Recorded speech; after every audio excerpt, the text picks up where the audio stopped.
hubungan antara PDIP dengan Pak Jokowi, ya kan? Sebenarnya kan yang membuat suasana politik kita saat ini terus panas, kan hanya karena residu politik kekalahan PDIP ketika ditinggalkan oleh Pak Jokowi, karena Pak Jokowi lebih memilih ke Pak Prabowo. Eh, Eh, apa sih sebenarnya menurut Pak Iyas kesalahan-kesalahan yang substansial atau struktural yang dilakukan oleh Pak Jokowi kepada Bu Ketum ini, Bu Mega ini, sehingga sakit hatinya sampai mendalam seperti saat ini, Pak Iyas? jangan dibalik lagi, Mas Budi. Sama Pertanyaannya, balik-balik ya. pertanyaannya itu apa yang dilakukan Megawati kepada Jokowi? Jokowi itu kan menang eh, pemilihan wali kota 2 kali, gubernur sekali, presiden 2 kali, ya kan? Megawati nyalon jadi presiden 3 kali, nggak ada yang milih. Nah, karena sifat dasarnya Bu Mega, sekali lagi saya mohon maaf, selalu meminta dia itu keputusannya itu harus dihormati. Ya kan? Padahal Pak Jokowi itu seorang yang saya pikir punya darah negarawan yang luar biasa. Sehingga yang dipikirkan itu ya negara sama dia. Ya kan? Soal kesalahan di sana sini, kekurangan manusiawi lah saya pikir. Nah, itu yang membuat mereka itu tidak suka kepada Jokowi karena apa? Target mereka untuk terus melanggengkan pemerintahan di tangan PDIP ini kan jadi gagal. Gitu. Ya kan? Padahal ya karena Jokowi 2 periode terakhir karena Jokowi kan gitu. Buktinya loh ditinggal Jokowi tinggal 16%. Partai waktu itu, PDIP waktu itu memutuskan seluruh kader mendukung Ganjar Pranowo sebagai capres. Kan begitu. Pak Eh, Jokowi mestinya sebagai kader PDIP juga tegak lurus seperti itu. Nah, itu yang dianggap kesalahan yang tidak bisa termaafkan. Menurut Pak ya sepakat nggak sih hukumannya sampai seperti ini sekarang, sampai dipecat, difitnah sedemikian rupa, di grounded, ya kan, dijelek-jelekin gitu loh. Apa-apa ya seperti itu sikap sebagai seorang politik. Tidak, saya sangat tidak setuju karena ini bicaranya ranah presiden ya. Ya. Konteksnya itu tidak bisa dikecilkan urusan PDIP. Karena Hmm, kebijakan Pak Jokowi, sikap Pak Jokowi itu untuk bangsa Indonesia. Kan oke. presiden ini bukan ketua RT, bos. Pak Prabowo itu sudah dielus sejak 2019. Ini orang kan berpendidikan baik. Dulu punya catatan-catatan, saya aja pernah menyerang Pak Prabowo 10 tahun. Gitu kan. Tapi setelah kita sadar, kalau dalam kerangka yang dia bangun itu ada kebaikan dan punya kapasitas, ya Mhm. memang ini porsinya dia gitu. Sekarang saya bukan mengecilkan Ganjar. Lu bisa ngebayangin nggak kalau Ganjar jadi presiden sekarang? Hmm. Kalau dia jadi sebagai petugas partai. Ya, kan? Kalau dia memberi sanksi kepada Pak Jokowi dalam koridor kepartaian sampai dipecat pun itu haknya mereka, nggak ada masalah. Betul. Tapi Pak Jokowi itu adalah Presiden Republik Indonesia. Hmm. Saya bilang sama Mas Hasto, kalau masih di dalam lingkup PDIP sebagai ketua umum atau sebagai DPD atau apapun, itu dia tunduk kepada DART. Ya. Tapi begitu dia dipilih sebagai presiden, dia dilindungi oleh undang-undang. Mhm. Kan dia punyanya rakyat Indonesia, bukan punyanya Oh, orang PDIP. benar-benar. Justru PDIP yang diuntungkan oleh Jokowi terpilih sebagai presiden, kan begitu. Mhm. Jangan dibalik dulu Pak Jokowi itu jadi presiden karena PDIP. Itu kan ya itu kendaraan politik memang harus dipakai kan gitu kan. Ya. Tapi dia jadinya menjadi presiden itu sosoknya Jokowi. Buktinya naik elektabilitasnya PDIP, pendapatan kursi di DPR. Itu kan juga perannya Jokowi besar di situ kan gitu. Jadi tidak bisa cuma gara-gara tidak patuh dengan eh, urusan partai, terus Jokowi dianggap pengkhianat, pelanggar konstitusi, segala macam lah gitu. Nggak bisa, karena Jokowi itu punyanya rakyat Indonesia. Pak Mhm. Jokowi pasti punya alasan yang sudah dikasihkan informasi kepada Bu Mega lah. Mhm. Kenapa Ganjar disiapkan harus menjadi wakil duluan? Mhm. Tujuannya pasti bagus kan, untuk kelangsungan PDIP juga kan. Betul. Mundur selangkah jadi wapres, setelah Pak Prabowo baru Ganjar jadi presiden. Mhm. Kan begitu aturannya seperti itu kan gitu. Harusnya, bukan aturannya, Sebenarnya harusnya sangat seperti itu. sangat indah ya rancangan Pak Jokowi awalnya Waduh, ya. aduh, aduh, Mas, wis gak perlu ngeluarin duit banyak-banyak gitu. Iya, iya. Iya kan, nggak perlu ngeluarin duit 100 triliun urusan itu. Itu harusnya kan seperti itu. Tapi ya itu tadi karena manusia ada ada apa ya? Ada sisi buruknya, ada kerakusannya. Kerakusan itu kan bukan soal makan, kerakusan semuanya soal dunia ini. Kekuasaan itu kan kerakusan juga kan. Lo saya sendiri sampai bingung loh. Kan di media tiba-tiba dibilang gini. Oh, iya, sudah ada persetujuan bahwa nanti Pak Prabowo jadi presidennya, Pak Ganjar jadi wakil presidennya. Aku terus di rumah melongo, baik. Ini yang ngomong ki sopo yo. Lah aku kok ketua umumnya malah nggak ngerti. Coba, wes nggak usah didengerin. Lo kok enak banget gitu loh, gatok-gatok kan. Nah, kamu mau nggak? Kalau ada cewek cakep, ada laki ganteng, tapi nggak sama-sama tune in, terus mau? Digatok-gatokkan gitu.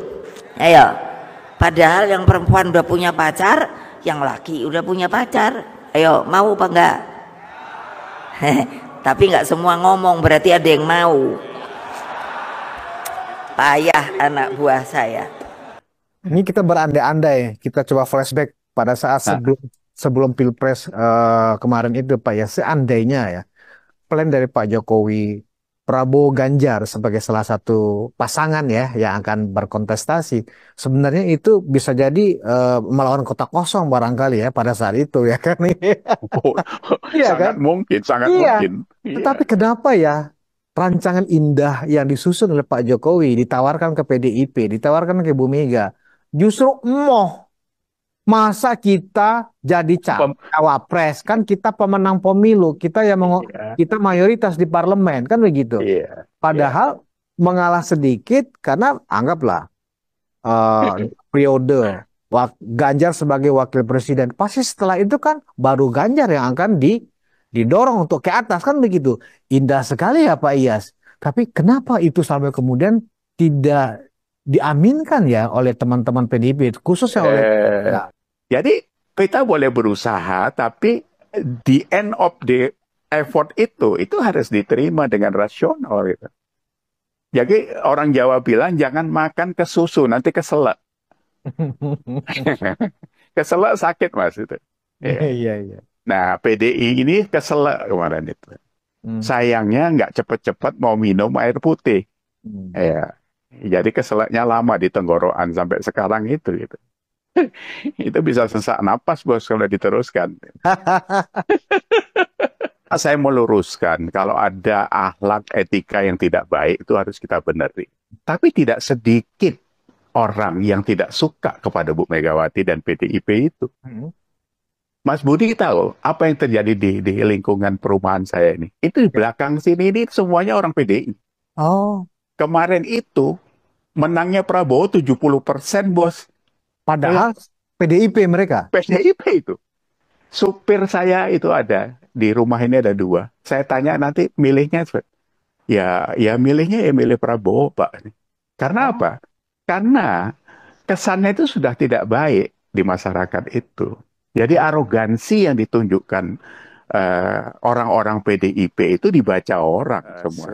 Minggu lalu kan saya ngobrol dengan De Irma Caniago ya. Hmm. Ngobrol tentang, tapi ngobrol lain lah tentang pajak, tentang macam-macam. Saya tinggalin catatan sama beliau. Nah, ini saya pikir statement itu saja itu sudah bisa mendinginkan suasana. Jadi nggak kesannya itu mencari-cari kesalahan gitu. Hmm.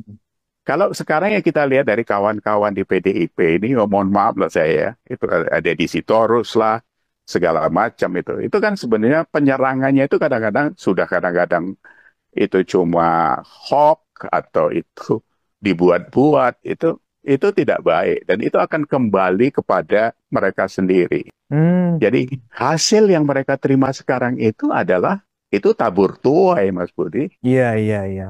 Tabur tuai itu.